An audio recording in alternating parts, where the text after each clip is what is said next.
ஷாஜு அண்ணா வந்து இந்த மாதிரி ஒரு ஃபவுண்டேஷன் ஒன்று ஆரம்பிக்கணும் அப்படின்னு அவர் சொல்லும்போது, அப்பா என்ன செய்யணும் அப்படின்னு நினைச்ச அந்த காரியங்கள் எல்லாமே வந்து கேரள நாட்டில் கொள்ளத்திலிருந்து ஆரம்பிச்சு அப்பா பேர்ல இருந்து ஒரு நல்ல விஷயம் நடக்க போகுது அப்படின்னு நினைக்கும் போது ரொம்ப சந்தோஷப்பட்டேன்.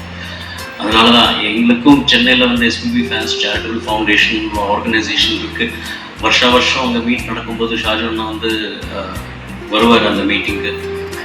இருந்தாலுமே இப்படி ஒரு நிகழ்ச்சி கொள்ளத்துல நடக்குது. நான் ஃபர்ஸ்ட் டைம் நான் வந்து கொல்லம் வரேன்.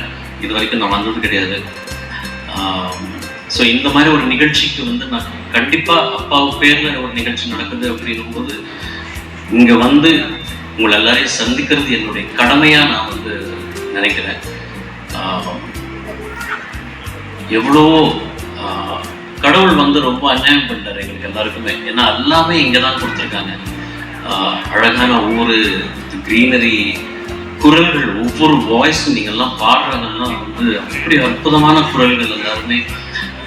ஆனால் எங்களுக்கு எல்லாமே வந்து சின்ன வயசுலேருந்து வளர்ந்ததுலேயே வந்து ஃபுல்லாக தாசங்கள் பாட்டாக கேட்டு கேட்டு யார் பாடினாலுமே வந்து தாசங்கள் ஒரு மாதிரி தான் கேட்குது எங்களுக்கு.